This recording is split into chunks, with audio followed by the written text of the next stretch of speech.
Oh, that wasn't supposed to happen. All right. One moment. No, you're not having a seizure. We're just getting through the thing. There we go. Today's episode, we asked, who's your daddy?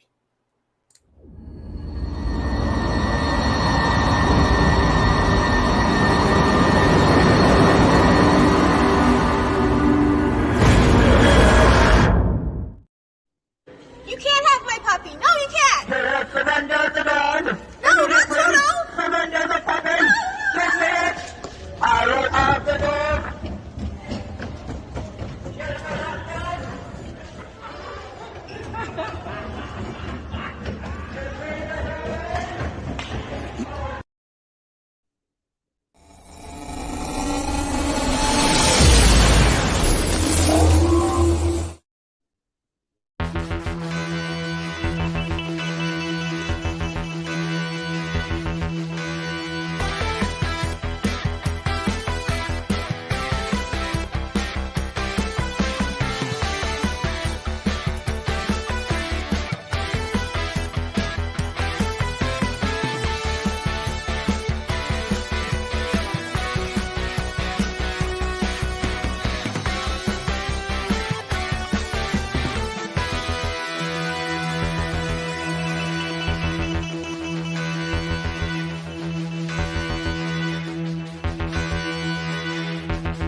Hello, ladies and gentlemen, and welcome to another edition of the Legend of the Traveling TARDIS. My name is Christian Basil. I am the showrunner and host of what we're going to be taking place next.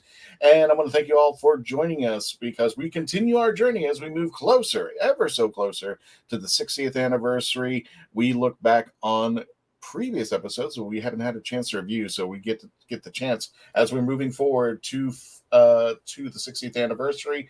Plus, we will be reviewing the video later on today. So if you haven't seen the trailer, stand by after this episode because we will be talking about it in the after party. So welcome again. Today, we're going to be reviewing Father's Day.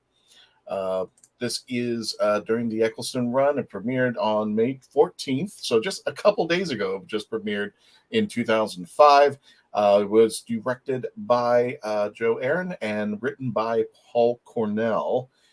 This will be during the Russell T Davies, Christopher Eccleston series. So can't wait. I think this is the 8th episode, if I'm not mistaken, if anybody wants to correct me on that. But speaking of which, we're going to go ahead and introduce our panels. And remember, we're going to be judging this, how we rate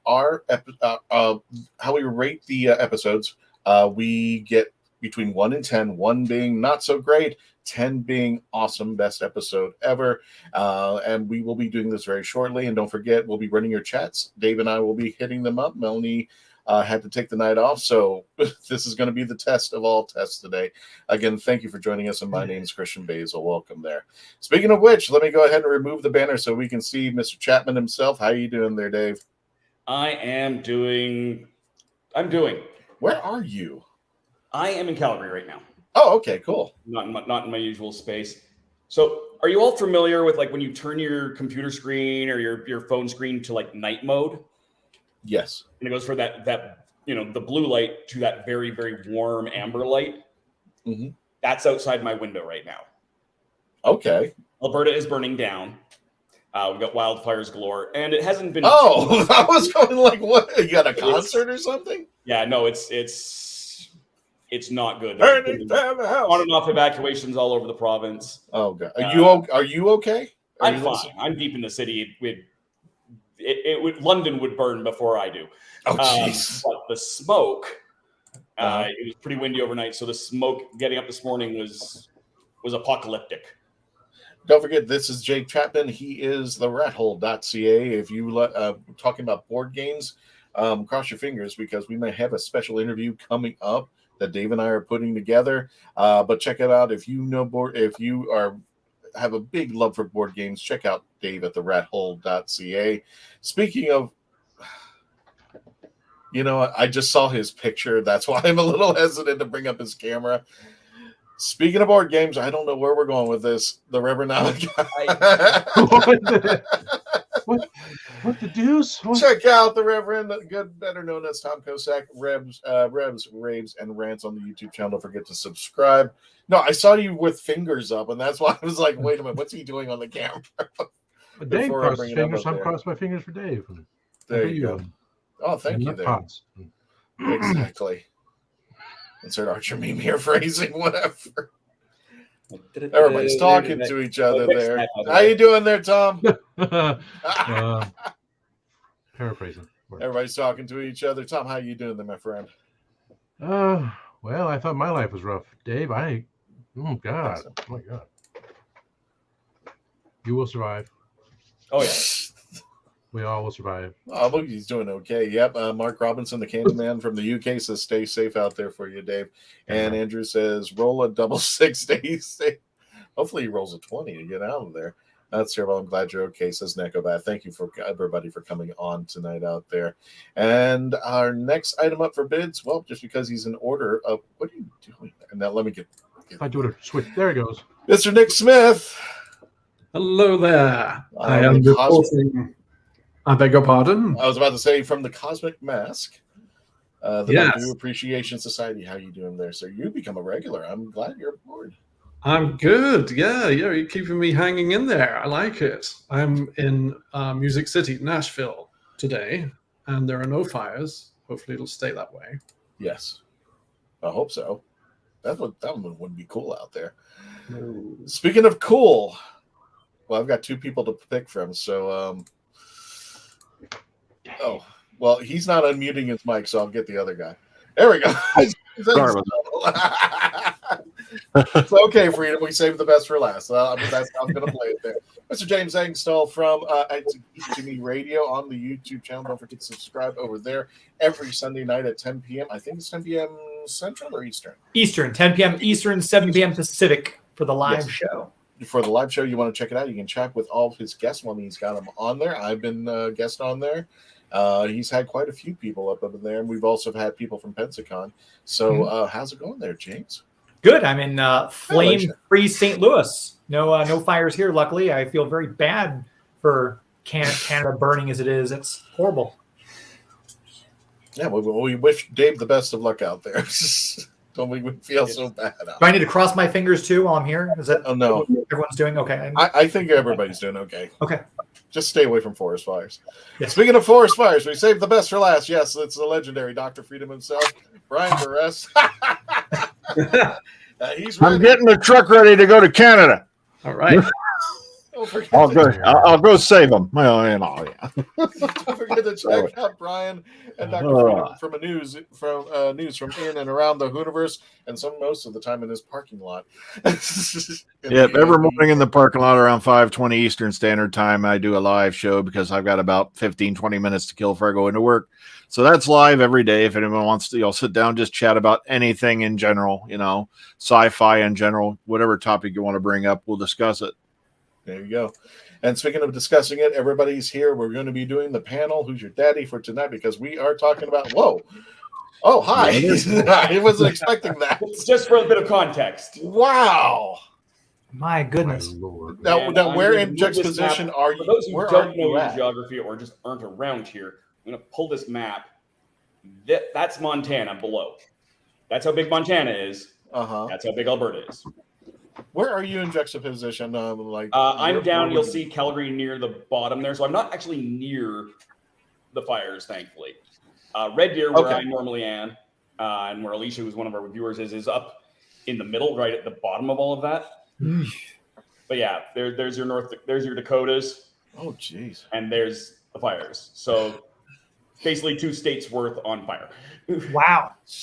It is down, though. It's only 88 active wildfires. I think, was it 2 days ago? It was over 100. So how does this legend work? I mean, is it like green is a little safer, red's a little bad, and blue somewhere in the middle? Okay.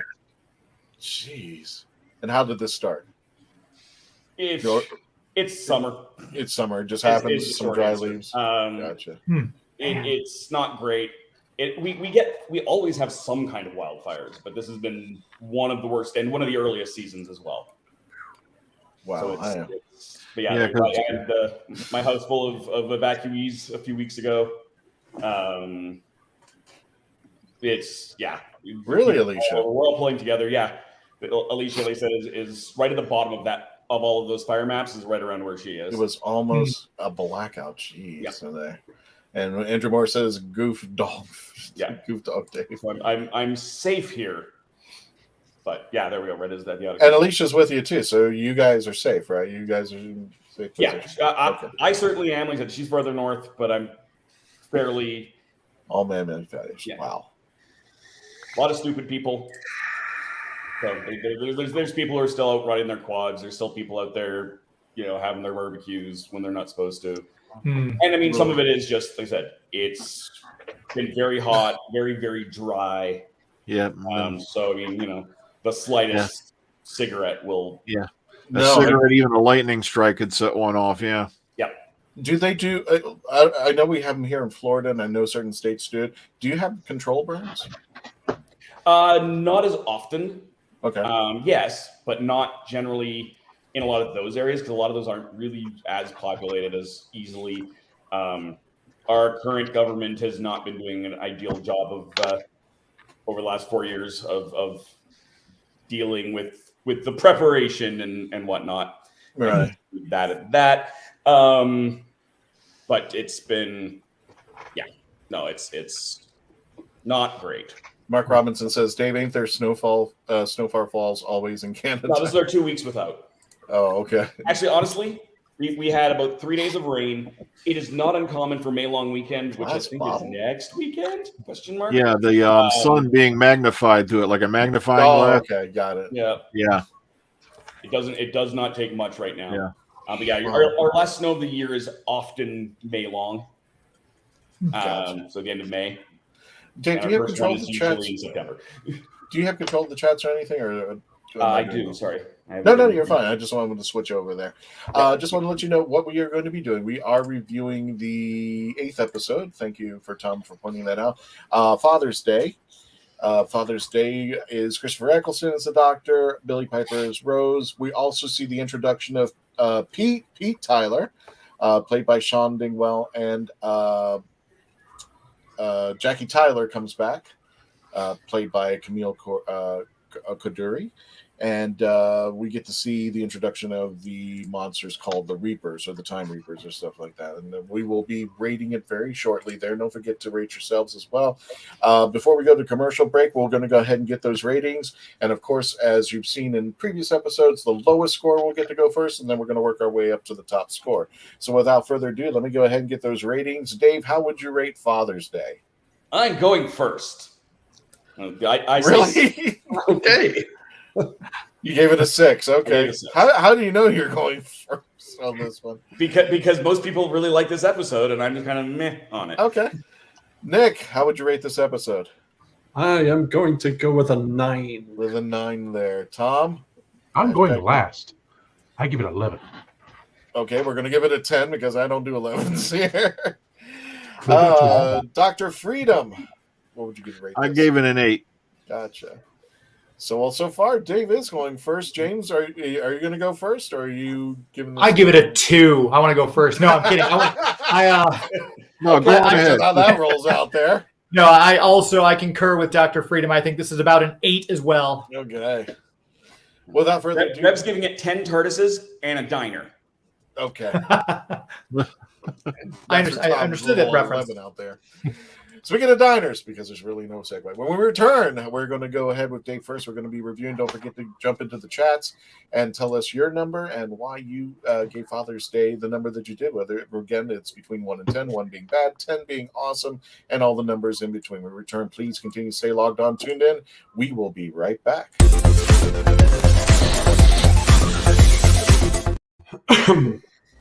Oh, brilliant! It's hard to believe that in the 56-year history of the greatest sci-fi television show in the English language, there has never been a fan guide to Doctor Who.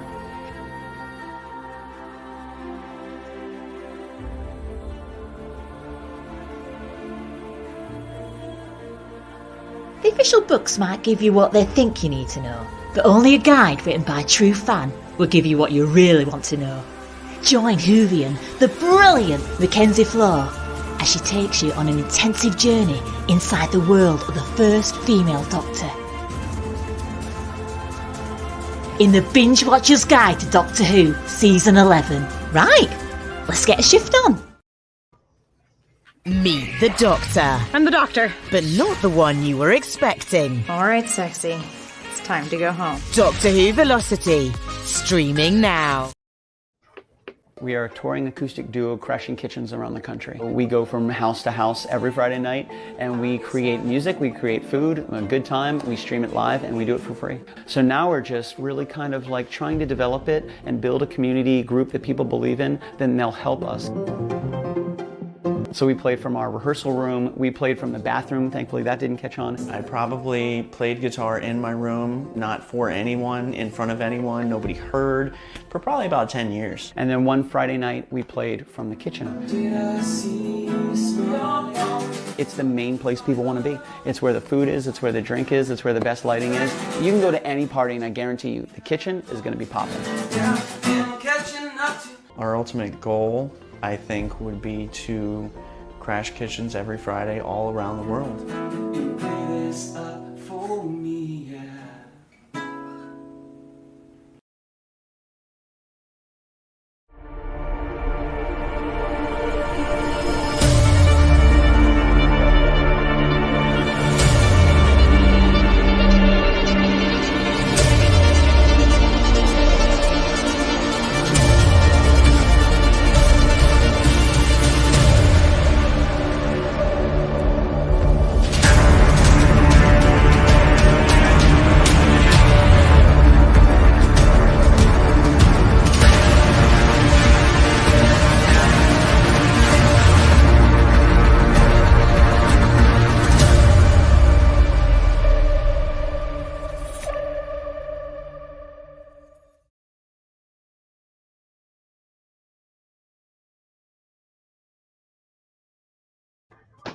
To the Legend of the Traveling TARDIS. My name is Christian Basil. Today we're going to be reviewing Father's Day, the 8th episode in the series for Christopher Eccleston before he leaves the series itself out there for reasons you probably heard in the rumors, Bill.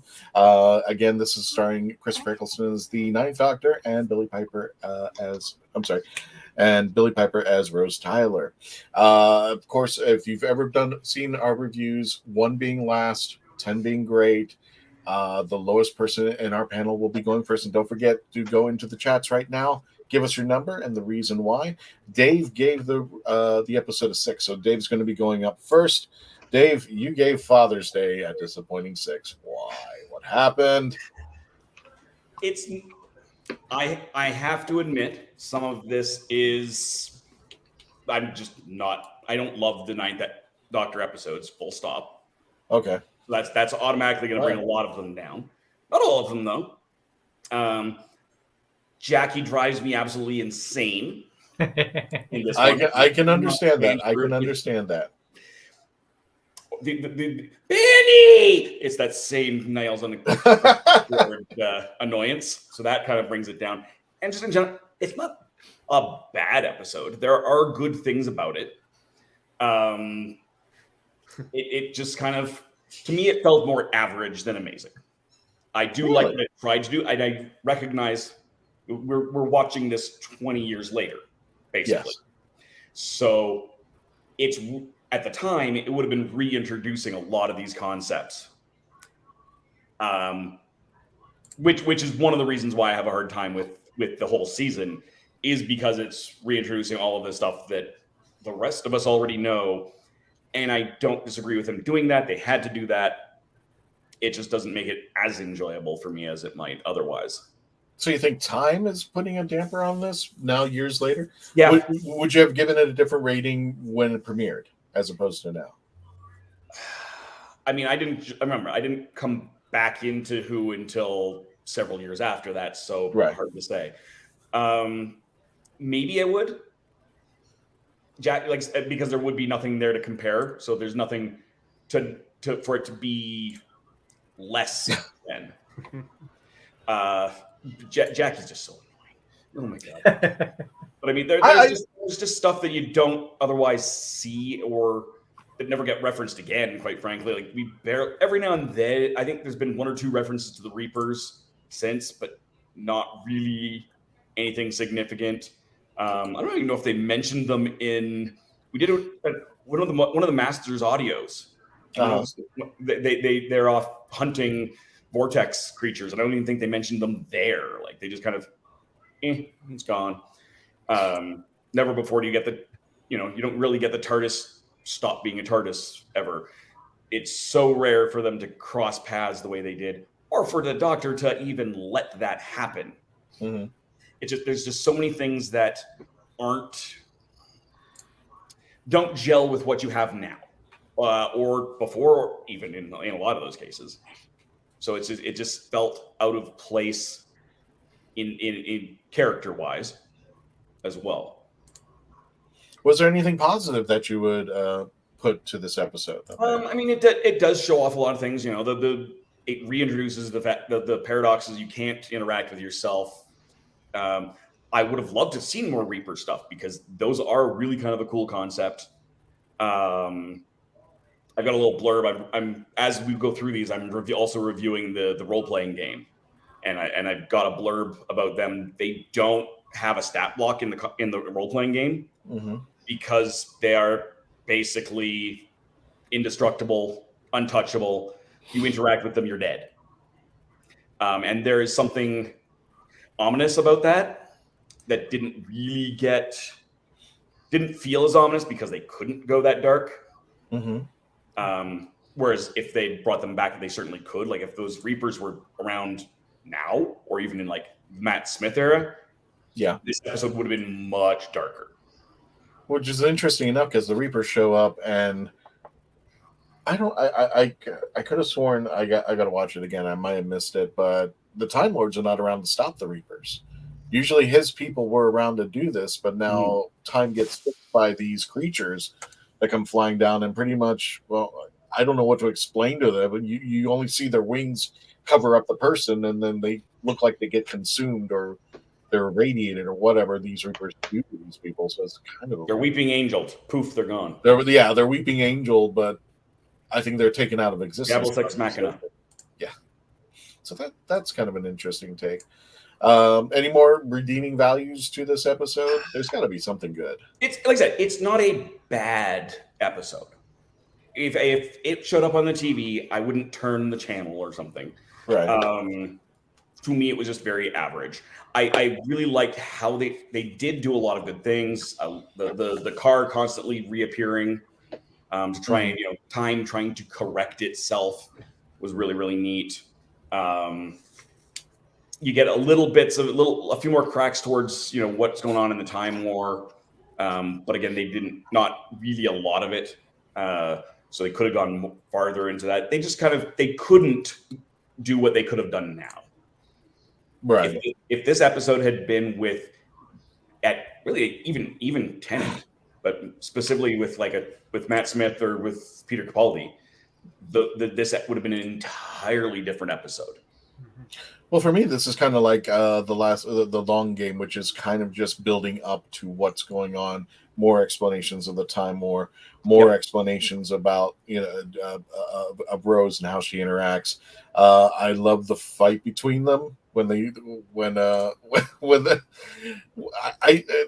beginning fight scene between the two of them when she's done what she did to him, and you see his reaction to her. And she keeps talking, and they're in that kitchen or that nook area that they're walking around it, and she keeps talking and talking. Oh, look, all these trophies and stuff like that. And he's not saying a word. That's all he has to say is like, do you know what you've just done? I did like her dad kind of starting to flirt with her and her just going, blah. Exactly. That was funny. That was good. I wish they had kind of re-referenced that again later as well. Going, ooh. It is kind of weird, especially that little cross between when you see them arguing on the street. And apparently, I guess we're not really inclined to know that this Pete may have cheated on Jackie. We're not exactly sure. It's alluded, but it's never confirmed. But it's just like Rose is getting the bad side of the parents now. She's seeing their first argument because he wasn't around. And here's what they've been arguing about this whole time. Now she's getting a dose of what it is to be in Pete's world at the time. And, how those two bickered and how they would have raised Rose together. That would have been really an interesting concept out there. Speaking of which, thank you, Dave. Now we're going to move on to the next rating, which actually there's a two-way tie. So without further ado, we are just going to randomize it. And Dr. Freedom, you are up. You gave it an 8. Tell us, Dr. Freedom. Yeah, it's a pretty good, solid story, but I agree. I don't know why the doctor would even put himself in a position to allow this to happen. So that kind of took a couple of numbers away for me. But what I love most about the episode is Rose, gets to meet her father, and she realizes, like everybody else, her father is just a human. He's not perfect. He's not, this huge idol or anything. He's just a guy trying to get by who has his own flaws and imperfections. And that, to me, was the main thing I carried away from it, is the fact that, here's this guy who's in this situation. And even though we come to know him as this imperfect person, he does realize that he has to make this sacrifice at the end to put things right. And that right there is what really sold me on Pete. We only got to meet this guy originally for this one episode. And yet he was so willing to go out and make that sacrifice to, put everything right. Because he knew right off the bat when she was telling him all this stuff he allegedly did, because she was trying to lie to him and convince to him he's supposed to still be around. He knew himself better than that. He said, I would have never been that person. Right. And so maybe in a way he realized that, being raised by her mom was the best thing. Plus the fact that the only way to fix this whole nonsense is to go out and face up to the consequences. And that's what I took away from this episode. It was another one of these episodes that just really played Rock'em Sock'em Robots with your feels. It really did. Yeah, even I had a tear. Plus, when I sit here and think about poor Chris Eccleston during this episode, because this was right around the time, if I remember correctly, that his own father had passed away. Right. So from what I've read, this was a very difficult episode for him to get through.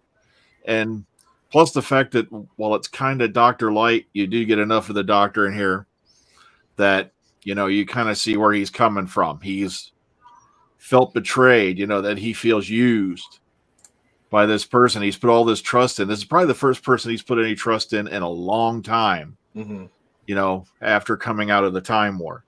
And so you kind of see it from his angle as well. So that's the reason why I gave it an 8, is because, even though there's a lot of things in here that don't really tie together in my own opinion, at the same time, we're learning more about these people, and we're also learning about this guy, Pete, and more about the doctor, emotional wise. Very good emotional episode.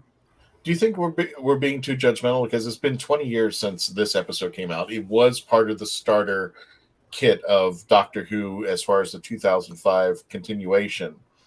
And, this is an episode where I think you didn't need a big budget. I think the only thing that was really budgeted was the Reavers coming down every now and then, but you knew, you were telling actors and people, duck, here comes a Reaver, and they were trying to CGI it in. But this one relied, just like in Classic Who, when we knew that the wibbly wobbly sets and things were going on, that we were relying on more story and direction and acting to convince us that we forget that the sets are wobbly and this is a CGI monster and stuff of that nature.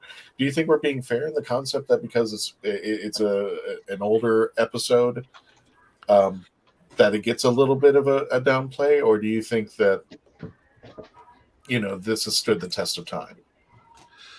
To me, it has. It's still more an emotional tale than it is a sci-fi tale. Even though science fiction is at the heart of it. But at the same time, I can see how some people look back on these things and go, "Oh God, that CGI was bad." Or, Camille, Coduri's character, of course, Jackie Tyler. Yeah, she is a bit annoying, but remember, this one she was a lot younger, not as wiser, and she's dealing with Pete, and now she's got to raise a daughter with this guy who's been basically anything but reliable. So I can understand why they're bickering back and forth. But also, some marriages are like that. You'll see people bickering back and forth, and they still get along in the end. So in a way, I can see how some folks would look back on it and say, blah, blah, blah, you know, and then other people are going to say it's still a very emotional tale. So, you know, because the CGI, you're right, was not as good. Plus, I am still a bit upset myself. Yeah, the Reapers never appear again anywhere, you know, in the Whoviverse. Other than they do get mentioned, I believe, here and there, you know, like often, you know, other sections, but they never get seen again or heard from again on the main show. And I really think they would have been a boon to certain episodes, you know, if they had reappeared. So I can see it either way. You know, I can see how people would view it differently over time. So. Gotcha. Let's go ahead and get to the chats out there. And Nicobat says, I give it a 6. The Doctor indulges Rose way too much. He let her accidentally create a paradox that got her mad. I got a question for you, because I actually got to watch this during my lunch hour earlier today. And I focused on more of Nine's reaction to Rose. Like, he understood. And I know we can't play the episode here, but if you really look back at the scene leading up to the moment where he, especially in the scene where she ends up and goes, can I do it again? He's still kind of getting it because he's lost his people. Now he's kind of giving her a chance to see things, but she's got to do it under his watch, under his parameters, and that's where she takes it in a wrong direction. In fact, this episode kind of made me dislike Rose, see more of the human side of Rose, because at the beginning of the episode, when you see Rose and Doctor interact, she's almost like selfish about it. She's like, well, if you're not going to do it, it's almost like he was conning him. She was conning him. Saw her parents, right? This. Yeah, I get that, but it was just like, you know, it wasn't like can we go see my dad? And left it at that. She was kind of conning him a little bit into it, and he was like, well, where is this coming from? You know, why was this? And then he finally figured out, oh, when I said it goes through space, you didn't give a rat's, but I said when it goes back in time, now you run right into the TARDIS. So he finally figured it out, but it was in such a way that it was just like, well, we just got through Adam, who was the biggest jerk, who was trying to take advantage of time. And then he was like, Lee, well, you know what? You don't need me here. Here you go. I'm going to leave you right here. And at the end of the episode, things got kind of get patched up. Whereas Adam got the boot. He was like, well, you took advantage of the situation. Now you're another stupid ape out there. But Nicobat, good. He accidentally gave her paradox again. And I think he's kind of, here's the funny part, Nico, about that. I kind of think you're starting to see the beginnings of the Time Lord Victorious. Mm-hmm. Just a slight smidgen of it, because that's why I think he's just like, well, you know, there's no Time Lord, so who's going to hold me down? And he creates this paradox. But yeah, whatever with that. Dave, we'll take the next one. Gave me the Langoliers vibe. Love the TARDIS being just empty and the Doctor being taken out of the story, only for Pete to be the hero and sacrifice himself to save everybody else. It was bittersweet. Yeah. I definitely agree with that. Yeah. Mm-hmm. I think that was the whole premise. It was a really cool story. It wasn't a big budgeted. This is when Doctor Who brings itself out. You know, we don't need the big monsters. Sometimes, you know, we're the monsters at times. And I love the fact that you got little snippets of stories from each of the people in the congregation, in the wedding, that added to the humanity. And, you know, the Doctor saying that, you know, I can never have that life. 3 a.m. getting a taxi, getting a cab. I thought that was a terrific scene between the two of them, because now we're starting to see the humanity of the Doctor, and they're going like, we're not important. We're, you know, that one person is not important. And the Doctor reminds us constantly, yes, it is. Those moments, those small little moments mean so much, that he sees it when they can't, but they are precious moments to us. Okay. SE15 is Peckham postcode. I don't know what that means. The UK zip code. I'm not sure where it came from out of that, but yeah, it did. Gotcha out there. Americans. I'm just going to click over a real second there because, Dave, there were a couple chats I want to hit up. Mark Robinson, the Candyman, solid 7 out of 10, maybe 7.5. Mark, if you can elaborate, let us know out there. And Andrew Miller said, solid gold episode reminds me of a mix of the Twilight Zone and the Stephen King 8.5 for me. Oh, okay. Cool. I do like that. Candyman continues, Reapers versus Weeping Angel war. I wonder is Weeping Angel was hit squad sent by the Time Lords to take out the Reapers? You better get a hold of RTD. That would be a great episode out there. Yeah, that would be an awesome episode. And Andrew Moore says this is one of Chris's favorite episodes he did. So, yeah, I think it's a really good episode. I haven't given my number out as of yet, but not hard to tell. But we will go ahead. Let's go ahead and take a commercial break. When we get back, we'll continue our review of Father's Day. The next person will be James, who rated an 8. Please continue to stay logged on, tune in, and become part of the legend. We'll be right back after this commercial.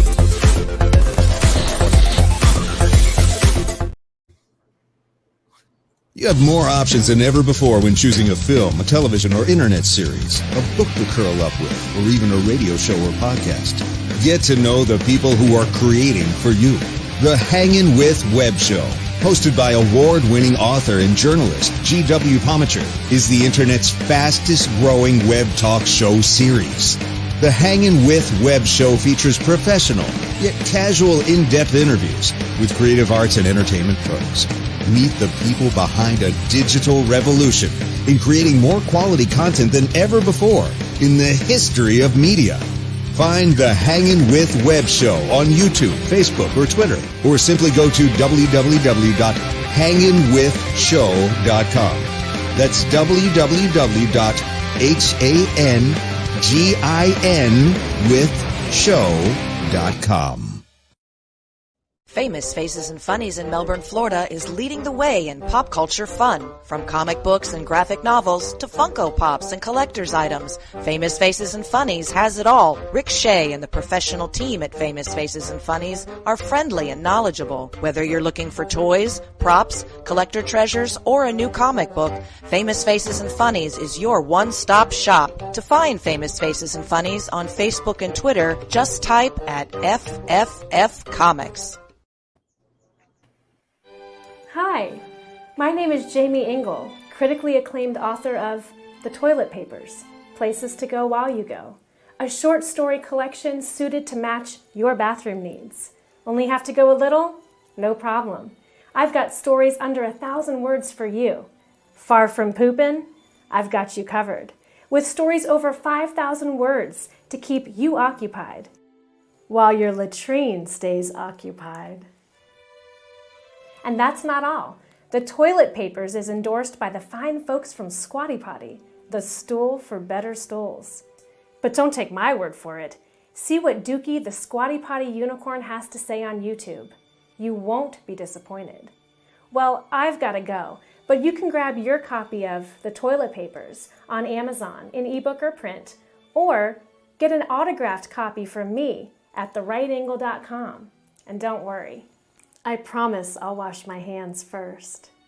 The Toilet Papers. You might just stay in the bathroom longer than you need to.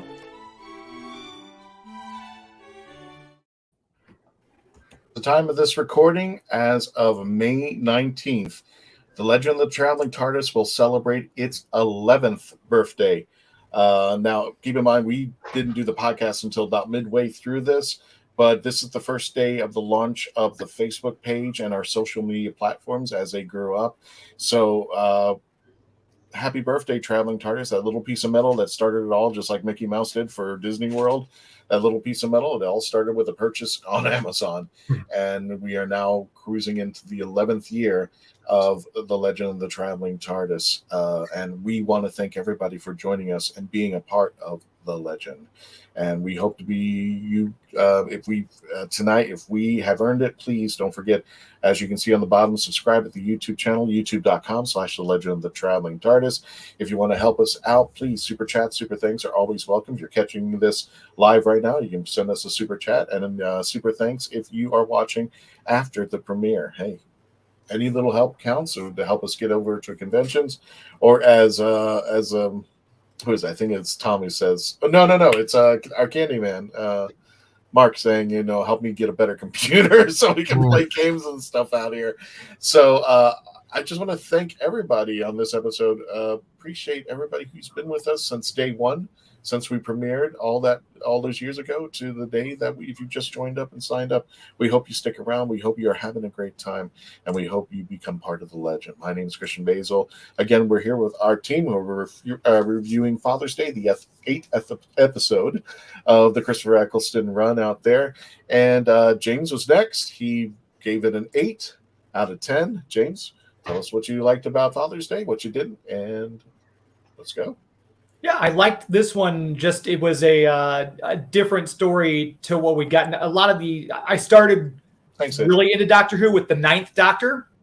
So this was one of those ones where it kind of told a little bit of a different story from the other ones we'd seen thus far. I also liked this one because other than Adam, we'd never really seen him get angry at Rose. They'd had this kind of companion relationship. We're going to go here. We're going to go here. He takes her to the end of the earth. They meet Lady Cassandra and all this kind of stuff. This is the first time where you kind of truly see the difference between this alien Time Lord and this human companion with the two of them. And I loved seeing that dynamic play up a little bit more, other than just how he kicked Adam out of the TARDIS. So I kind of liked that little bit of discord in the relationship, because with every TV series we watch, whenever there's too much harmony, it starts to get a little boring. So I liked that kind of put a little injection of excitement between the two of them too. The acting was all great on this one. I actually did like Jackie. This is not when I really fell in love with Jackie, but I kind of liked the fact that we got to see another side of her, the younger side, the more impetuous side, and kind of see more of what she was going through while she was raising Rose this entire time. But also, I think this one really resonated with me a little bit more because I lost my father at a young age.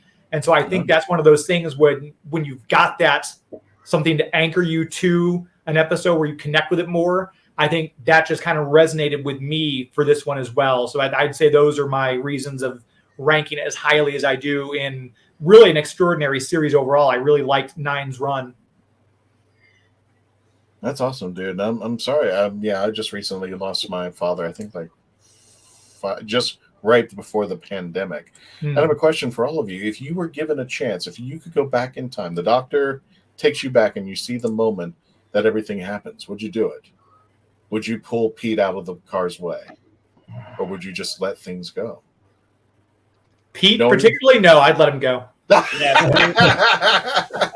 think your instinct and your love would take over from your, I should do the right thing. Your heart would take over from your brain, and you would save him. You would save him? You would bring him out? Absolutely.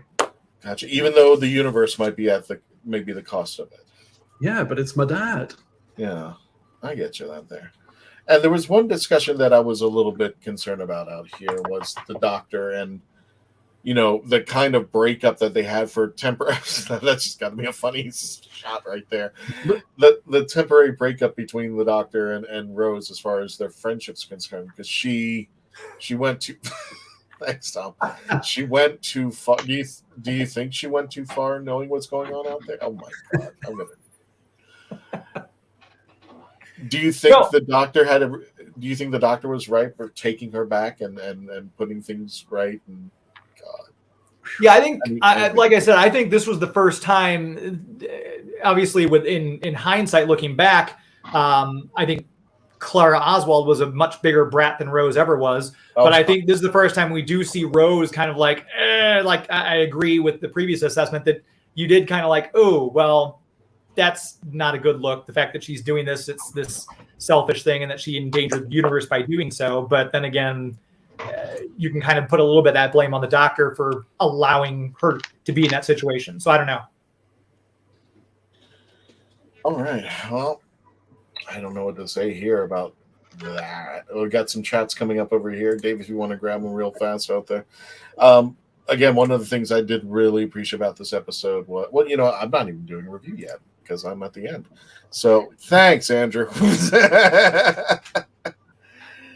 Oh no, that's fine. It's been a while back, and to tell you the truth, and I'm not. I've always said that I feel like I'm being mean by this, but I'm actually glad he passed because I don't know how he would have gone through with COVID, and God forbid that he got it or anybody who suffered by that. And I'm glad he passed when he did because I could not bear it if he had COVID. I know that would have been the end all be all out there. So. But sorry, guys. Just moving on from there. And James, my condolences as well. Thanks. So who do we have up next? Sorry, Mark. The photo you pulled up with the doctor had street sign that had a postcode Southeast 15, which is Peckham. Pete was a Del Boy. Derek, a.k.a. Del Boy, is one of the brothers from Trotter's family. The yellow 3 wheel car. If you don't understand, think you need to watch more BBC sitcoms. Yeah, I do. Last thing I just have to put. Look at that face. Look at it. Somebody who recognizes what's going on. Only Fools and Horses. Only Fools and Horses. Oh my God! I've heard of all these comedies, but I haven't even gotten around to looking at them. Hey, I'm a big Red Dwarf fan. I've seen that. I'm religious on that. Only Fools and Horses. There you go, Nick. You have it in writing. You need to watch more BBC sitcoms. I know. Right there. Well, I grew up PBS, and they only had like 6. What was it? Dave Allen, Benny Hill, Monty Python, the 2 Ronnies. Those were my go-to. And then, the humor, from what I understood, got worse over time. And Monty Python, of course. Monty Python were out there. Speaking of which, the next number up belongs to Nick. So there you go, my friend. Ooh. You are up. You rated it a 9. You gave it a nice number. Nick, tell us about what this episode, what it meant to you. Trust me on this. I've got this great scheme for a story. It's Back to the Future meets EastEnders. Uh-huh. This story's a lot more than that, but it has elements of both of those. You've got I see what you're saying there, drama, and you've got your time travel conundrums that the audiences would have been kind of familiar with. So it's not completely out there. And I wasn't expecting much from this. I gave it a 9. I gave it a high mark because not for for technical reasons, but for feeling reasons. It just made me feel a lot. So yay for that. Really, if I'd remembered that Paul Cornell had written it, my expectations would have been higher. His new adventure novels that he wrote, they are my favorites because they were so hip and cool in the 90s. He always brought a lot to the table, and he does here too. There's lots of great ideas and just kind of hints at what could happen, what Doctor Who is capable of in this episode. So there's themes that we can relate to, like never meet your heroes, what were your parents like when they were younger, nobody's perfect. Right. The Doctor he's been let down twice in a row. This happens right after Adam messes up. So he's with another stupid ape. And yet he tolerates Rose, even though she does a far worse thing than Adam. I like your idea that he's a part of it. He does feel victorious. He feels like he can break the rules. Hey, let's see what happens. Right. And the Reavers turn up. The Reavers are scary, but also they're a little bit cute too in some shots. Aren't they kind of fuzzy with their little wings? But, I just think if I saw that, I would poop myself. If that just turned around and said, even worse, if they spread their wings out and did that little war cry that they did, I'd be like, yeah, just go ahead. Just there's no place for me to run out there. But yeah, I agree with everybody, especially I think it was Dr. Freedom who said, we never see them again. These were incredible monsters. I think they were, especially what their job was dealing with fixing wounds in time. You would think they would be even throughout Doctor even more as we progress through the episodes, but that's it. Especially now that the Time Lords they are or aren't around these days. Andrew Morris, worse thing than Adam, but for good reason. Adam acted out all of greed and self-interest, so forgivable. But wouldn't you think the same thing, Adam? I mean, Andrew, of what Rose did? Wasn't that greed and selfish? She was trying to save her dad. I didn't understand that it would brought back one life, but I'm just like, she took advantage of the doctor out there. And surely enough, it backfired big time to where, almost destroyed the universe again. But that does make her more interesting and complex than just a goody two-shoes right who follows the rules. So yeah, more human is good. We also see the show start to play with the Doctor as someone, almost a religious figure. He gets up on the pulpit. He's going to sacrifice himself. Mm-hmm. So not quite the lengths where the 10th Doctor is resurrected, but here, we've got the beginnings of that. He's someone that we can look up to in that way. Of course, there's no other kind of voice of authority there. The priest has been eaten. Right. So he steps up. And I just love that. I've been waiting all this time. What was it? Go over there, secure the door, or whatever. Mm-hmm. I've been waiting all this time to do this, Jack. Yeah, I love Jack. Yeah. We meet little Mickey. We see the whole 80s vibe is great because it's period, but it's not too period. They don't push it too hard. You've got a few of the 80s songs. You've got people in shiny suits, those kind of shiny gray or silver suits. Right. But nothing too like, hey, we're in this year. We need right. To and you saw the earring on the guy, and you saw those little tweaks and things that said, and you didn't have to put a big budget out there. Just have music playing in the background that was 80s, or people, or how they're dressed. Look at them. That was 80s style out there. So yeah, that was pretty right. Cool. And the Doctor fits right in. It's actually the second story in a row where he doesn't save the day. It's actually someone else who does it. We have the reporters in The Long Game, right? Really, save the day and beat the monster. And here, Pete steps up. I like thinking of how it would be if Simon Pegg had played Pete Tyler. Originally, he was going to play Pete, and then he switched to playing the editor instead. So I can't imagine anyone else playing Pete Tyler, but it would have been different. Shaun did an excellent job, but you know what? No, nothing offensive, Shaun, but I would have loved to see a long running with Simon Pegg and see how things would have worked out, especially when we get to see alternate Pete and alternate world Pete to see how things have changed. But yeah, you're right. I didn't even recognize until you mentioned it. It's the second time the Doctor didn't save us. It was somebody else. But I could argue that it was an influence, and the Doctor getting to us, being a part of things and reminding us what's right. And through that influence, when it came to Pete and I can't think of her name, but the woman on Satellite 5, who said, "You should have promoted me." It was the influence of the Doctor being around that changed things for everyone. Definitely, he's a great catalyst for the right things to happen. To follow down the windy path of what ifs. What if the two episodes were reversed and Simon Pegg played both? Ooh. Yeah, could be a. And then you've also got the same character, and the Doctor's still not saving the day, even though he's the villain in one and the hero in another. And it's not the first time a companion that's happened.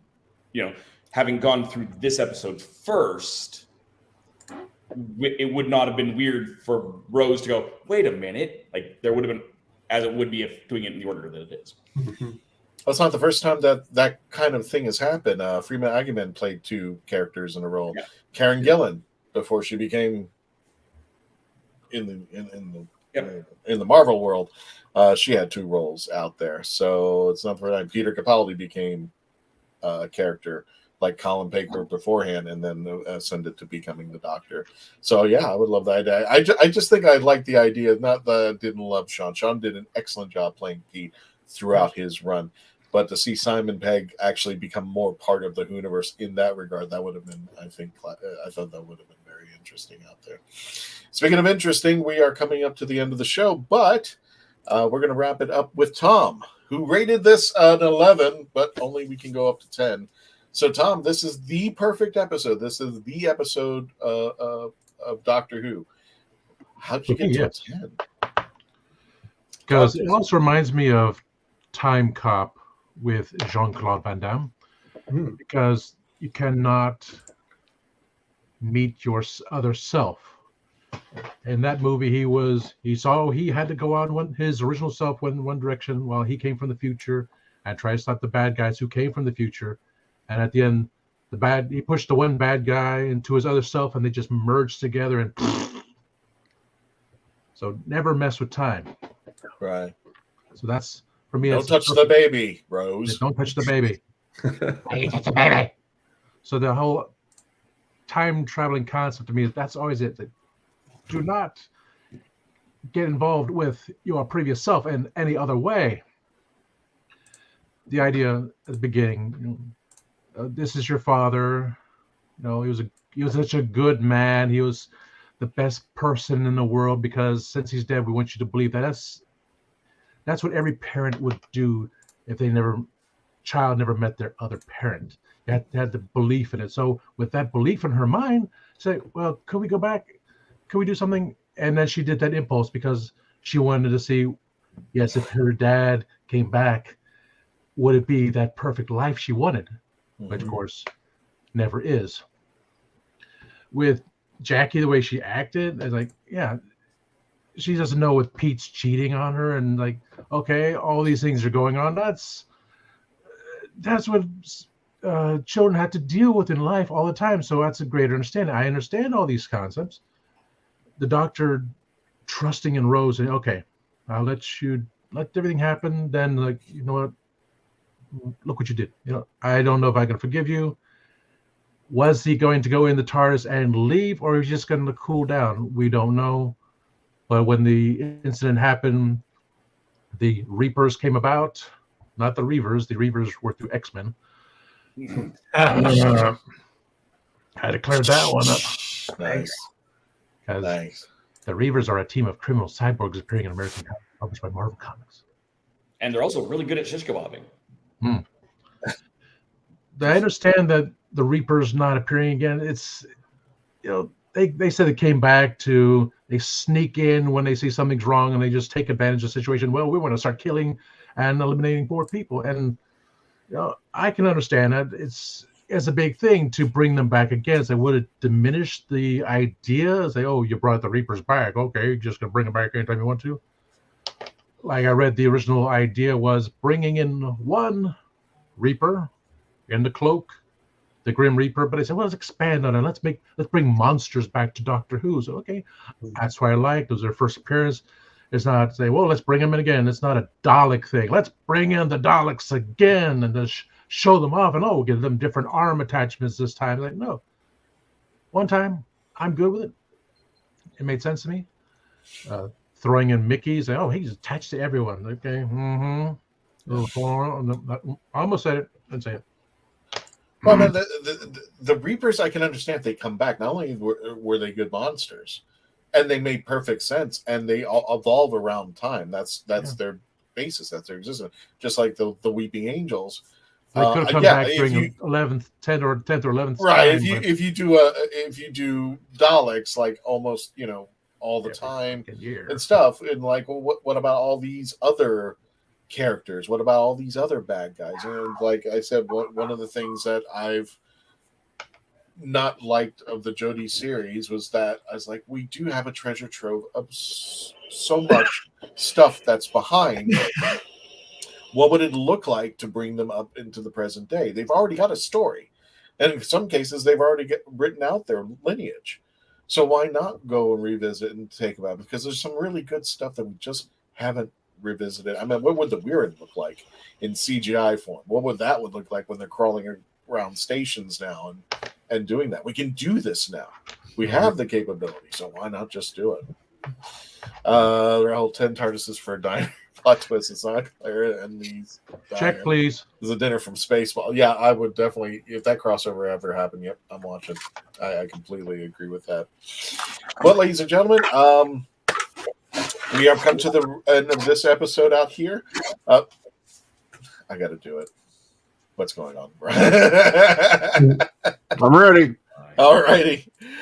We've come to for our friends in the audio portion of our episode. We are going to be ending it now. Appreciate you coming on. You can always join us on Facebook, YouTube, and our visual platforms to watch it out there. Please subscribe. Facebook.com, The Legend of the Traveling TARDIS. Now 67,000 and climbing up to 68 really fast. Also, don't forget right now you can subscribe. YouTube.com, The Legend of the Traveling TARDIS. Don't forget, if you're watching us later or if you're streaming now, like, share, comment, subscribe. That's how we get the algorithms going. And plus, you want to check us out on the audio.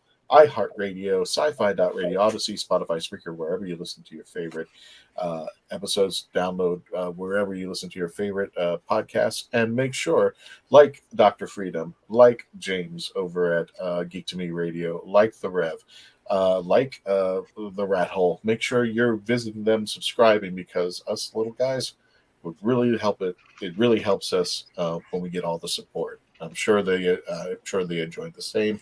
And also, just throwing this out here, Doctor Who Worlds Apart, there's my code if you want to use the referral service, or you can just pull it up and you can play for free. And later on, hopefully, we will be getting to be playing more online, and you may even get a chance to play with us. Doctor Who Worlds Apart.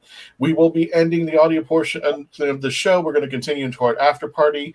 I will give my take on Father's Day, as well as we'll be reviewing the latest trailer for the 60th anniversary, which actually also brings up the 3 titles. If you haven't seen it yet, stick around, because we'll be running that trailer. We'll be reviewing that as well, talking about that, our predictions for the next episode. So everybody, thank you for joining us on the audio channel. Everyone else who is still watching, please continue to watch. We'll be right back in just a moment, as soon as we do the little glitchy thing.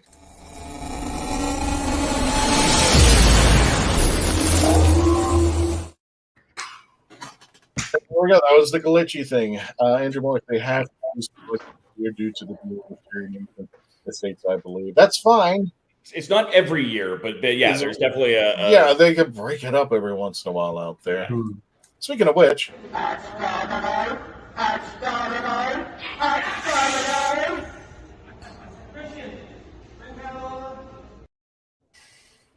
Dalek Hal, and now he can fire. So if you're lucky to catch us anywhere at the conventions, Don't say fire. He will shoot you. And you might like it out there. So don't forget that. We're going to say goodbye to James. Thank you for coming on there, James. So again, don't forget to check James out at Geek to Me Radio and also on his YouTube channel, premiering every night on Sunday, 10 p.m. Eastern Standard Time. And if he has got a guest on board, you can chat with them as well. Thank you so much, James, for joining us, because we're going to be switching out with somebody else in just a moment. Thanks. Want to let you know too, before I go, if you did like the Reapers, they do show up in the comic book, The Four Doctors, where 9, 10, 11, and 12 end up getting crossed, and the Reapers come in to attack them. So that's another Reapers story if you want to check that out. Got it there. James, is there anything else you want to tell the folks before we let you go and bring in Kevo? No, if you want to tune in this coming Sunday, I'm going to be live all hour long with Dietrich Bader. So feel free to call in with your comments or questions, or we'll take text on the text lines at 84126, and hopefully I'll see you on Sunday. You got it there. Thank you, James, so much. Thanks. And let's go ahead and bring in our next panelist. Hello, Kevo. Hello. Over from Dietrich Husbands Bader, that's Talking. so cool. What's that? Dietrich Bader, that's so cool. He's great. There we go. I know. He's been in a lot of stuff besides being Batman, or voice of. Yeah. Yeah. Very funny guy. I know you're here to do the trailer review we're going to be doing in a few moments, but if you want, I'll give you the floor if you want to give us a review of Father's Day. Have you seen it recently? You want to give us a feedback on that? I know I've done a rewatch of the series in the last couple of years, and it's in there because back in the day when there were only so many New Who episodes. Hello, Andrew. You watched them a lot. It was actually, I vividly remember that the first night that I ever watched Doctor Who, I binged like straight through, and Father's Day was the one where I was like, okay, time for bed. It's good. I think the hardest part for me, honestly, looking back on it now, is the Pete philandering stuff. It's one thing that he's kind of a louse and he's got his schemes, but anytime that Pete is mentioned going forward, it's hard to forget that he kind of hit on Rose. that's hard. And, I don't think they really knew where they were going to take the character of Rose or her story at the time. And they were just trying to humanize Pete. So I get it. I really do. But that just makes it hard. Somewhere in the 6 to 8 range, depending on my mood, probably. Okay, cool. Yeah. All right, but between 6 and 8. I guess for me, let me go ahead and give my review. I gave it an 8. Kevo, you hit it right off the bat. Some of the cringeworthy moments that kind of dropped the number down was one of those moments. It's just like, I understand you want to make Pete human, but I think you made him a little bit too much. Yeah. I think you there were things that you didn't need to throw into the sauce in there. Now we know he's kind of flirting with Rose, and there's that moment that he had that time where the thing in the coat closet, the duffel coat issue, yeah. So it's like, and it's plus they're arguing and stuff, and I think that scene was to show Rose as I think, who was it? Was it you, Nick, that mentioned it, or was it James? It's like, not to meet your heroes. Like, yeah, you had an impression of your family that you had because of what your mom told you and all these awards, and you saw that at the beginning when she saves him. It's like, oh, look, we don't have to take down these awards and all that in front of the doctor while he's just standing there going, I'm going to kill you. Do you know what you've done? And then she sees the real relationship between them, because she's not seeing it through her mother's interpretation as far as what she wanted to tell Rose. She's now seeing actually what was going on. It's like, oh, damn, this is really, really not the way that I planned it. And as the episode progresses, Rose is now, learning like, there's some things I don't need to know, and there's some things I don't need to revisit, and this was one of them. So I think that was I think for an episode that would actually lay the foundations for things to come, like we saw a young Mickey. We got to see Pete, but then we're going to see alternate universe Pete, who's complete opposite of, and again, this is usually sometimes through the influence of the Doctor.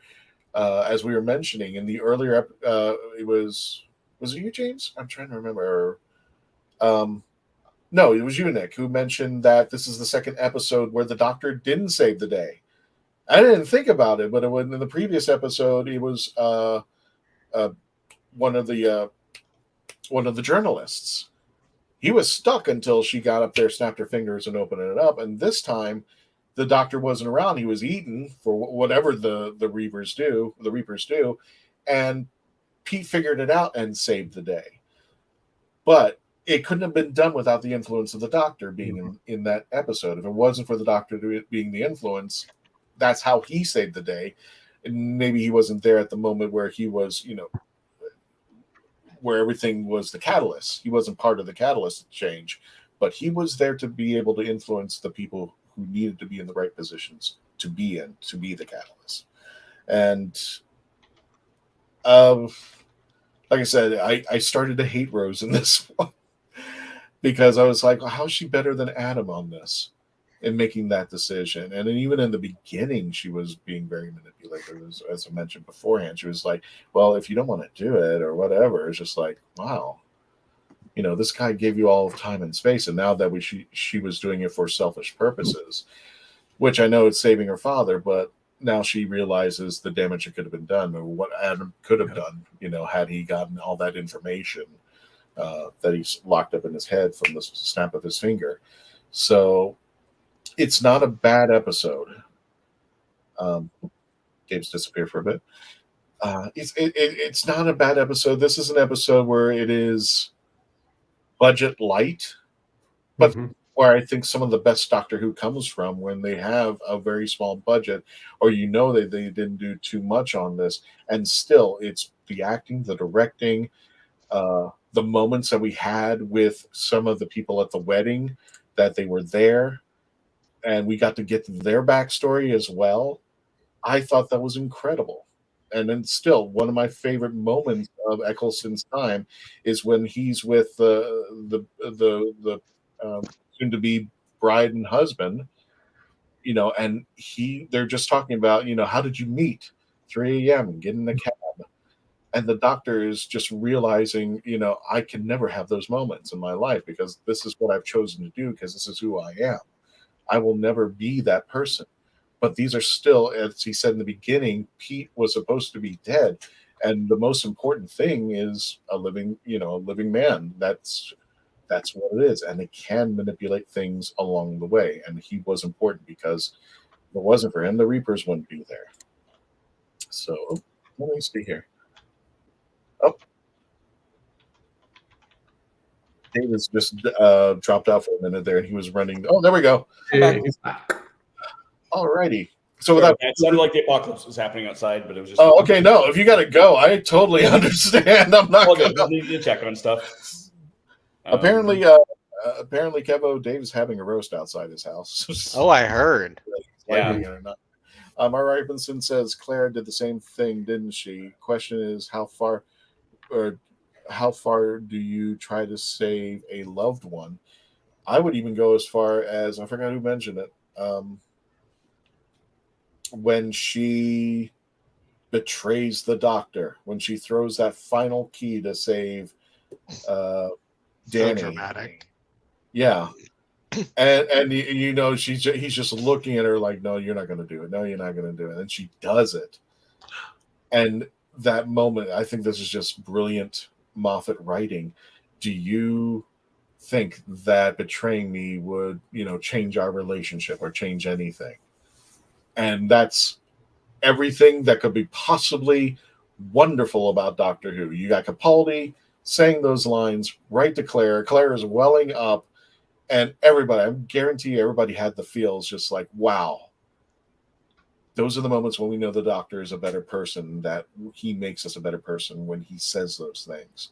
Mm-hmm. When we take the time to think about it and go, oh my God, I don't deserve this guy. And the doctor just basically says, no, Clara, you're exactly what you deserve. That's me. So I love those little tidbit moments out there. So without further ado, Dave, you want to go ahead and run the trailer and we'll go ahead and review it? I've been told, I don't know, Dave, if you can possibly do this. I've been told you have to stop the trailer midway or else it might get flagged. I could be wrong. Is it possible to do that, or do we have to run it all the way? I can. Yeah, I can. Will it? If not, then we'll just run it. It's fine. I'll just do it the other way. It's up to you. That's what I've heard. Dr. Freedom, is that true, or am I wrong on that? I know. All right. You're going to try to run a trailer? We're going to try to run a trailer, but if you pause it in the middle, like if you pause it a couple times, it shouldn't flag. That's what I was told. Now, I don't know if I completely believe that, but if we run the trailer through, we do risk. All right, I will not do it the way we were going to. If I had more time, I could have actually mucked with it. I apologize. That's okay. Give me a second. That's what I've heard. I don't know if that's consistent, but I play by the YouTube gods here. Exactly. Yes. All right. So I'll stop it every now and then here and go from there. Pause every time the title comes up. Okay. That's a good point. To say goodbye. I don't think that's a plane. It's a spaceship in trouble. Okay, so the first episode's called The Star Beast. Yeah, named after the comic. Named after the comic book. The comic book has Beat the Meep in it, right? Yes. Yeah, the comic, I believe, I think it was a fourth Doctor comic. I'm not sure. I'm going off the memory box here. But that involved I'm not sure if it's pronounced the Rarth or the Wraith, and of course the Meeps, who are apparently at war. And you just saw a Wraith warrior there. I think that's how you pronounce it, because it's spelled WRARTH. So that was these guys, right? Also, you just saw Yasmin Finney there a minute ago, also as well, playing alternate Rose or whatever. Yeah. the other Rose. I love the redacted here. Like that's they've mucked around with stuff, so we don't get to see everything, and very blatantly, which I love. The next episode's called Wild Blue Yonder. This one originally was supposed to be the 8-word title. Yeah. Wow. Yeah. No But they idea cut where it this down. comes out. It's much harder to figure out. Also, classic Vortex. There he is. New classic. And then we have the giggle, and what I've called the what was it, the jigsaw faces in the screen. That's that's what they reminded me of. It was the jigsaw puppet. I was like, well, okay, A little bit. And the giggle. One of the theories that I saw was that it's the I mean, we are all assuming it's the Celestial Toy Maker, but that's just like a literally like a puppet, like Jigsaw kind of thing. Yeah. Possibly running. And I love the next scene.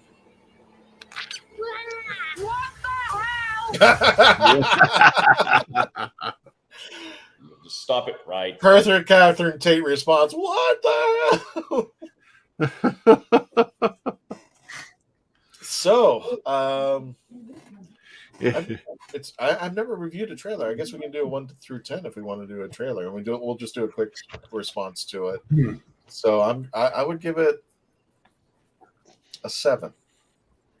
I'll explain why in a minute. There, Dave. What would you rate it? I'll give it a 9. 9. I'll explain why. Tom? Pass. Come back to me. Got it. Keva? 8. 8. Brian? I'd say about an 8 myself. I agree with that. Yeah. Nick? I'd say 7. 7. And Tom? I'll You're go gonna back go to 8. I like it.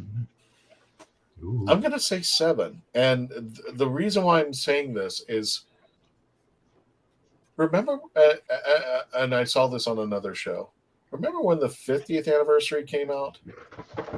I ran, and I won't say the person who mentioned it, but I did the same thing they did. I kept rerunning that trailer over and over again because I was excited and I was enjoying it. And it looked like there were like Easter eggs somewhere in there. And I was like, okay, what am I missing? What am I looking for?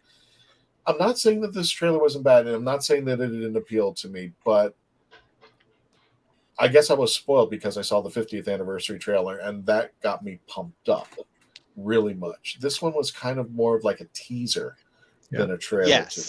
Yeah. Agreed. That's where I'm alluding to this. Whereas 50th was like, wow, it was like they had 3-dimensional things going on. You saw all the doctors. But here you only see the 14th Doctor. You see Donna. You see Beat the Meek, which I'm excited about. I want to see how he reacts. And you see what we honestly think maybe the Celestial Toy Maker. But then I'm trying to figure out, why is this a 60th anniversary trailer as opposed to a teaser? And that's what I feel like it was. It wasn't because it's longer than 10 seconds and they can do that. Yeah. It's ultimately, it is like 3 teasers. Right. One. The reason I really like it though is this has been and continues to be a 1.5 long viral sort of media campaign. Right. Yeah. There's very little in that in any of the trailers that have been released so far that we didn't already see spoiled. Yep. Like all of the images that leaked of filming and whatnot, absolutely, are the same scenes that you're now seeing. Mm-hmm. Oh, here's the the Doctor is filming at Camden Market. Mm-hmm. It's just put in a coherent order, Yeah. so Right. it gives us a sense of this is what we've been making, not just these are production stills and whatnot. Yeah, Yeah, and then you got the redacted bit where they did that with Shooty, where it took a while before they admitted it, but that background of Shooty's what the hell is going on, that's not the background. That's not what that scene is. That's Right. just him. And they've done a similar thing in this, going, hey, we've got this cool thing. You don't get to see it. So I think it's a really good way of keeping the hype moving without giving away more than they've already released. But there's still little ticks in there of this is new. So all the people who do go through frame by frame, okay, oh, look at that. That all is still in there. Right. Without spoiling everything. Well, kind of knew, even Star Beast, we kind of had a good assumption that that's how they would have had to do it. They have to remake Star Beast because that's where Meep comes in. That makes sense. So it wasn't a shock, I don't think, for anybody who's been paying attention that was going to be that title. We still, the other titles, we have no idea what the heck's going on. Right.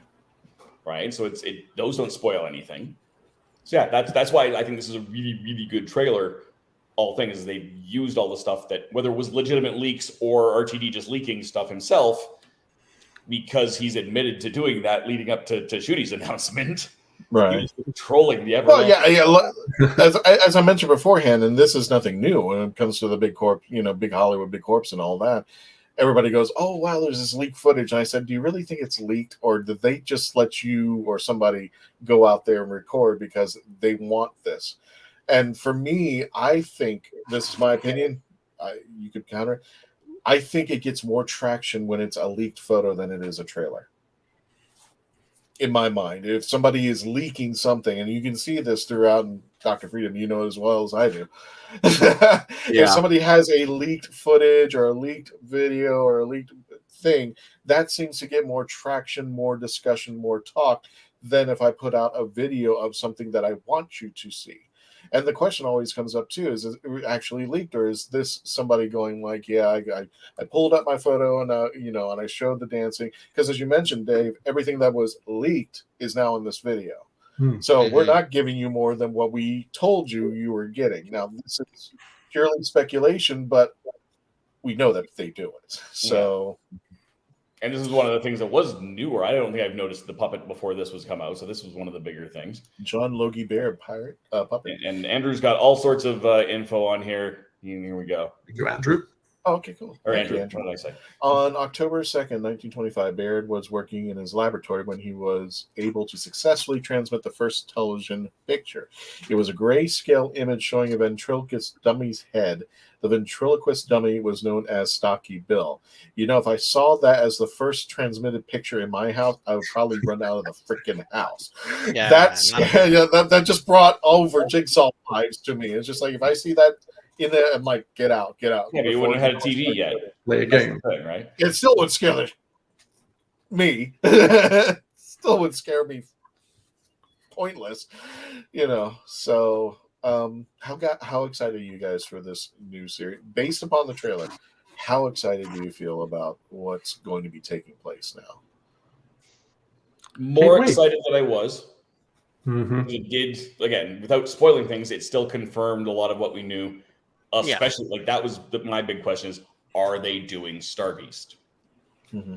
We now know that they are. How are they going to do Star Beast is the next really big question. Right. Are they going to follow the plot? Are they going to do their own take out of it? And there's a lot of stuff in there that makes me go, I don't know that they are. I think they're going to follow it in the same way that the MCU follows a lot of Marvel comics. Right. They're going to do a Walking Dead generic. comic. We're going to combine some stuff. We're going to take a few other things from the other places and kind of, you got an idea, but never be sure.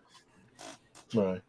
It's kind of like The Walking Dead too. They had the comics and they were like, well, if they didn't want to follow the comics, otherwise what's the point of watching the TV show?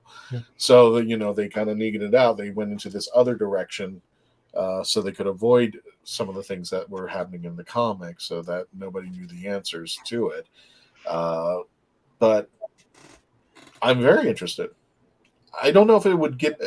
I wouldn't say it got me as excited as the 50th anniversary because you saw all the doctors and everything, but this may be where they just want, like you said, they released all the information that they wanted us to see, and hopefully in the next, 6 months away? Is that what Andrew said? We're 6 months away. Something to remember too, though, is that big trailer wasn't until the month before the 50th anniversary special. So if we want to compare this teaser to anything from that year, it's sort of making up for that John Hurt reveal at the end of the Name of the Doctor and then making us wait 6 months. We don't have anything like that because there's no series. So it really was just to give us anything to sate us until they really start giving away information. So if we don't get a real trailer by October, then this was sort of not enough. But just in terms of giving us anything to hold us over, Yeah, it was good. I agree with what you're saying though. It really was more of a teaser than a trailer. So I like what Dave pointed out, where it's like it was 3 trailers, 3 teasers in one. Okay. I'm not sure we need more. There's just only 3 episodes, and then we're giving too much. You're not going to get any of us are not going to make our decision on whether we are or are not going to be watching it. We are. Most people who are already David Tennant fans, and left Doctor Who, know he's back. Right. People who weren't Doctor Who fans and are just David Tennant fans, because there's a lot of those people, already know he's doing this. They don't need to do a whole big giant trailer. They could sit on it and just drop these little bits. Right. But they have to do something more like this, because there are people who don't live online and who have not seen all of those spoiled images. When I went to see when I went to see Spider-Man: Far From Home, I knew everything that was going to happen, give or take. Hang on a second. Would you even have handcuffs? Spoilers. Fair.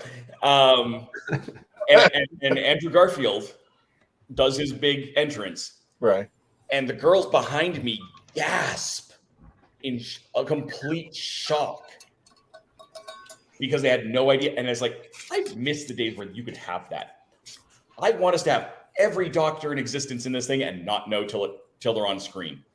I've said that every time that this comes up. I want to be surprised.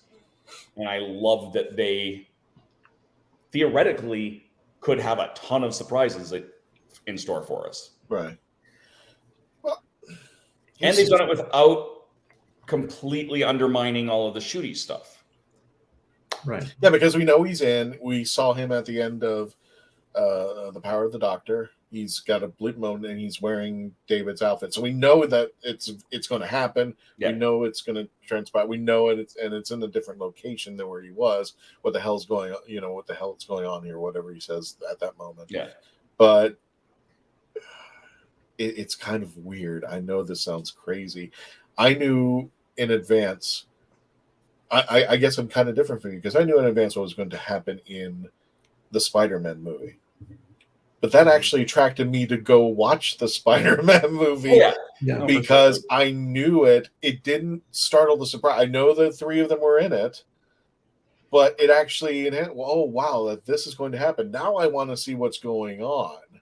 Now I want to move in and see that. And then when I finally saw it, and the reveals were still as big as they were if I didn't know it, because I didn't know when it was going to hit in the movie. I didn't know how it was going to happen or when things were going to happen. I just knew the 3 of them were in the movie. That actually became the attractor for me to come in. Mm-hmm. It's not that I wasn't going to see it. It was more or less like, oh, this is really now pushing me because now I've got things to look out for. So, like I said, we're kind of different. I kind of sometimes do spoil myself in movies, but that's because for me, my personal opinion, my time, my money, things I cannot get back. Sure. And my patience. So, like, if it's not worthy, if I can't drive the car around and see what it says, so why would I want to take it off the lot? Andrew Morris, I am excited, but not as much as I was for the 50th. Yeah, well, I agree. I love a good multi-doctor anniversary special, and that might be what the RTD is doing. He's doing a setup. Whereas the 50th anniversary special, we knew at some point all the doctors were in it because they were in the trailer. But how they were going to interact was another story. And even though it was, kind of, for a better term, a blip on the screen, don't tell me nobody in this room was not geeking out when we saw those images on the screen and all of them talking to each other and hearing the first Doctor's voice coming on and said, go to the War Council, this is the Doctor. And just listening to what was going on as they were working together as one to save Gallifrey from the Daleks. RTD is better at marketing than Chibnall. Yes. He's better at most things. He's better at marketing, and he's better at most things. And I am very happy that Murray Gold's back. Yeah. I just hope that he has, he's had some time to rest. So I'm hoping that he's still got the pizzazz that he had when he first started all the way back in 2005. So, but like I said, it's Murray. I was spoiled with Murray Gold music because I could walk into a room, and if any song at that point was playing, I could tell you, oh, that was this episode. This is what's going on because of the power of Murray Gold music. I do. I'm probably the only one in this room who will probably get the stink eye about this. I do put him in a position with John Williams only because he's got the talent where you can hear his music and go, oh, I know exactly where that's from. I know what's going on. And he can do differentials, meaning that one song in one scene will not be the same as the other. They might have similar influence, like the Doctor's theme, where when you hear the Doctor's theme, there's different variations depending upon the mood of what's going on at the time. So it could be a big, bombastic, oh, and he's got this whole piece orchestra going, or it could be just a woman going, it doesn't change the power of that music. My opinion, if I'm crazy, yes, I understand. What's that, Dave? The little smoke effect as you were wooing. But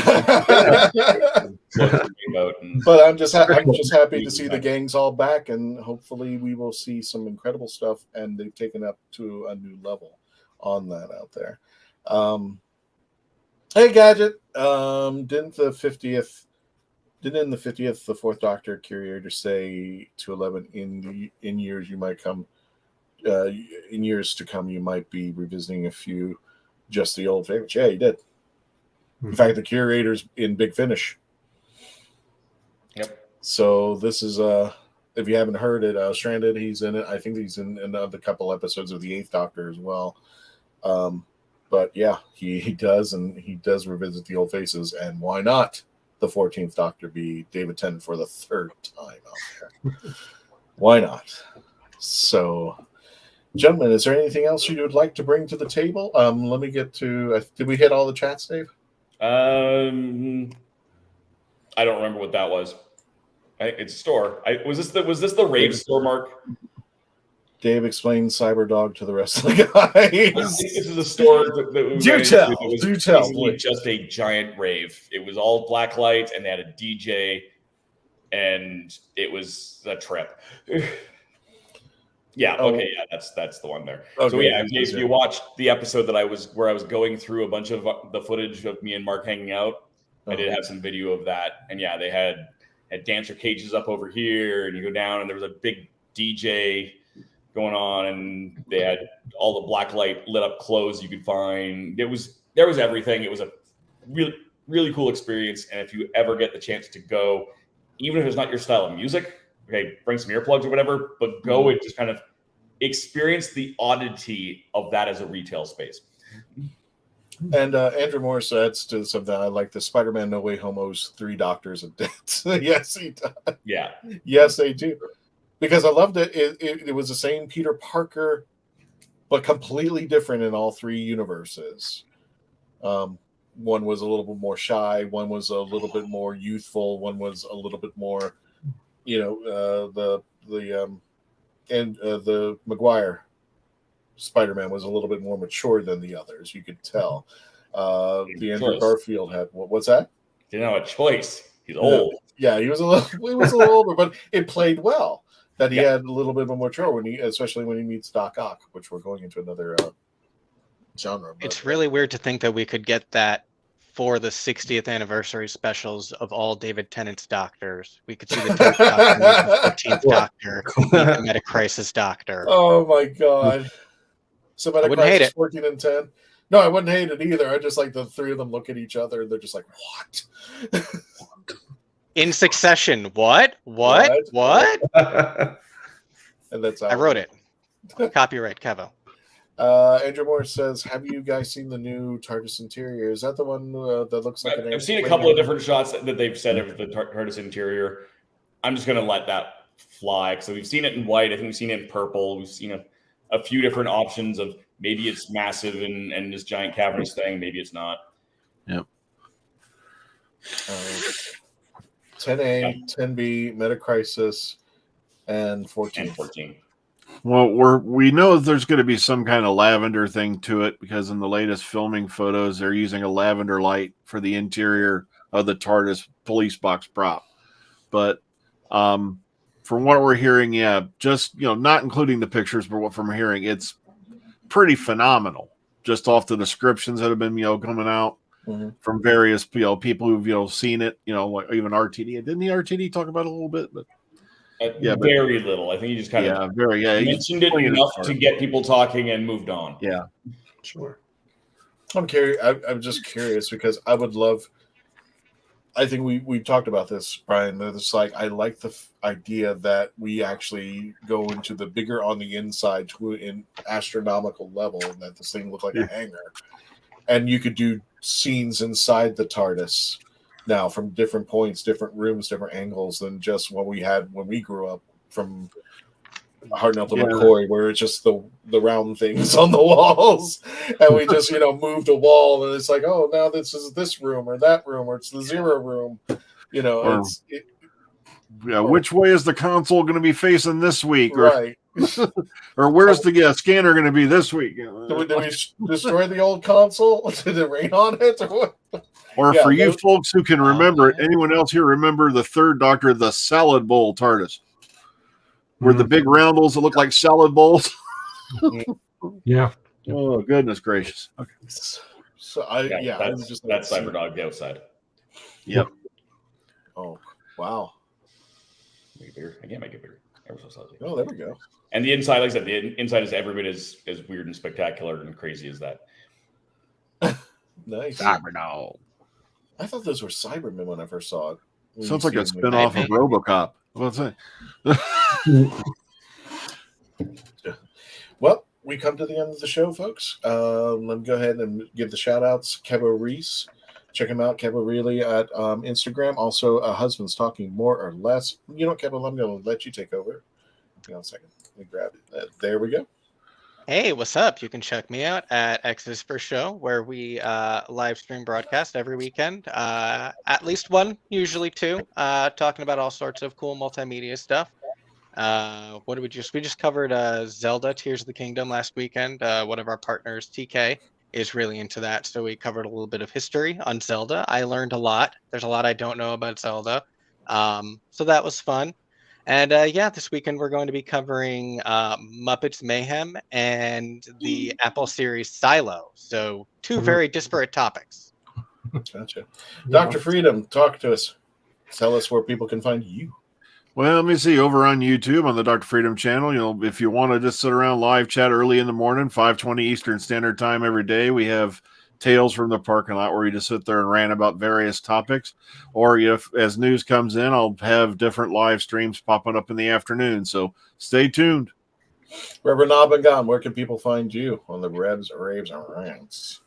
Revs, Raves, and Rants on YouTube. I do have my own Facebook page, Reverend Amagon, on YouTube, where I will eventually post a lot more pictures relating to YouTube, where I just, again, rave about anything, everything, rant about virtually everything else, just for fun. It's just for me and for you to come and see the insanity I go through. Gotcha. Nick, tell us about the Cosmic Mask on the way out, brother.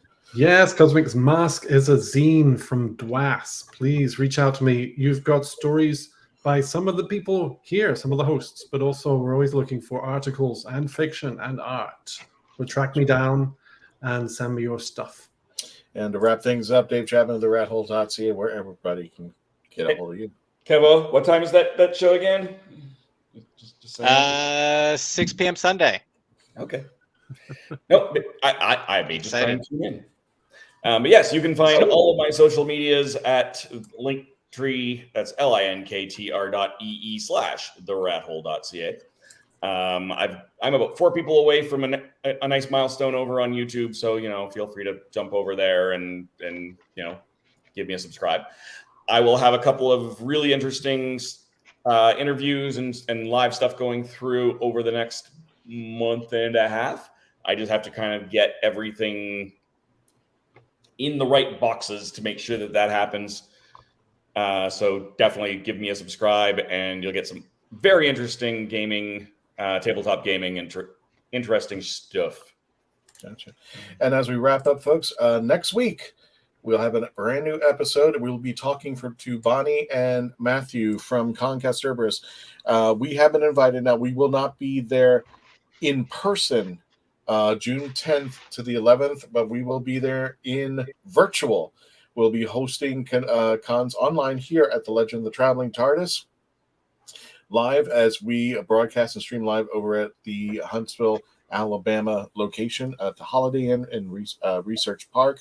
Again, this will be taking place June 10th and 11th. We will be having special panels here online on our channel, so you can check us out there. But if you just happen to be over at the convention, Eliza and Eric Roberts, we had them weeks ago, artist Kelly Yates, writer John Peel, and of John Barrowman will be over at Concasterberus. You can check things out on their Facebook page, concasterberus.net, or watch us here that weekend when we will be hosting panels for them live. So this is going to be a fun little and interesting thing, because we rarely do virtual events except for San Diego WHO.